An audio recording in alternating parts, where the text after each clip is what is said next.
Audio Jungle. Assalamualaikum warahmatullahi wabarakatuh.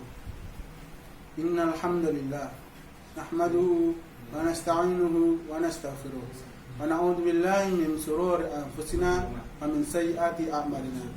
Man yahdihillahu fala mudilla lahu wa man yudlilhu fala hadiya lahu. Asyhadu an la ilaha illallah wa asyhadu anna Muhammadan abduhu wa rasuluh la nabiyya ba'dah.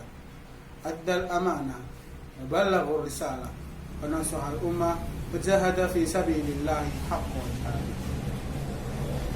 Pertama-tama marilah kita panjatkan puja dan puji syukur kehadirat Allah Subhanahu wa taala yang telah memberikan kita hidayah serta inayahnya sehingga kita bisa. Pertama-tama marilah kita panjatkan puja dan puji syukur kehadirat Allah Subhanahu wa taala yang telah memberikan kita kesehatan sehingga kita masih bisa menghirup udara segar. Kedua kalinya salawat dan salam semoga tetap tercurahkan kepada junjungan kita Nabi besar Nabi Muhammad SAW yang telah membawa kita dari zaman jahiliyah menuju zaman Islamiyah sehingga kita bisa mengetahui yang mana yang hak dan mana yang batil. Ketiga kalinya saya di sini akan menyampaikan sebuah kultum dengan judul bahasa lisan atau lidah dengan berzikir kepada Allah. Dalam bahasa Arab, lidah disebut dengan lisan, al-lisan.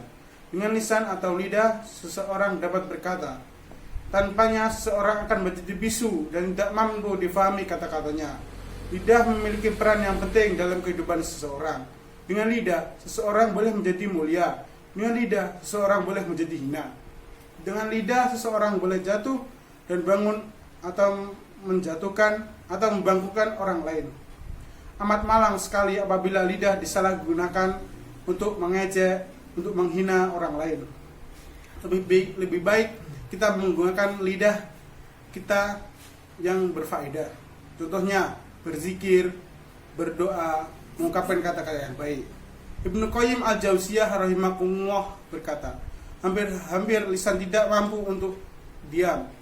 Lisan tidak lepas dua perkara, yaitu lisan yang selalu berzikir dan lisan yang berkata sia-sia. Dia pasti akan jatuh pada salah satu dari dua perkataan di atas. Seperti mana diri atau jiwa. Apabila tidak disebutkan dengan kebenaran pasti akan disebutkan dengan kebatilan. Seperti mana hati, jika tidak ditekankan dengan cinta kepada Allah Ta'ala, nescaya ia akan tenang dengan cinta kepada makhluk, dan itu pasti. Begitu jugalah dengan lisan, jika tidak diucapkan dengan kata-kata yang baik, maka dia akan terjerumus dengan kata-kata yang buruk. Zikrullah berasal dari dua kata, yaitu zikir dan Allah, yaitu zikir dan Allah. Zikir bermaksud sebagai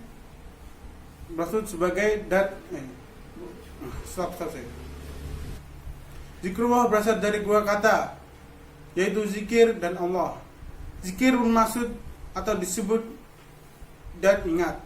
Apabila digantikan menjadi zikrullah, membawa maksud menyebut Allah dan mengingat Allah. Mengapa perlu berzikir? Allah berfirman dalam surat Ar-Ra'd ayat 28.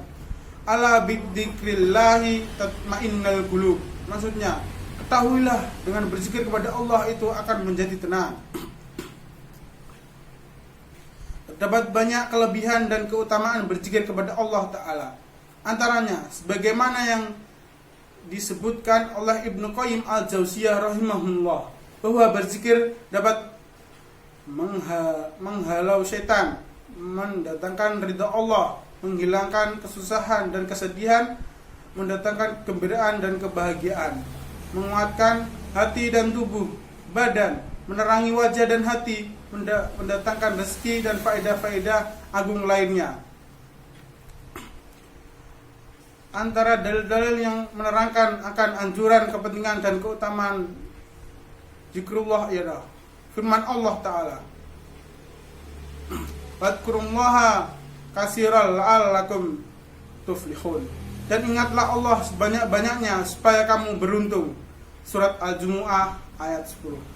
Cukup sekian, kurang lebihnya saya mohon maaf. Jika ada kesalahan, itu mungkin dari saya sendiri, dan kebenaran hanya Allah semata. Cukup sekian. Nun wal qalam mimma yasturun. Wassalamualaikum warahmatullahi wabarakatuh.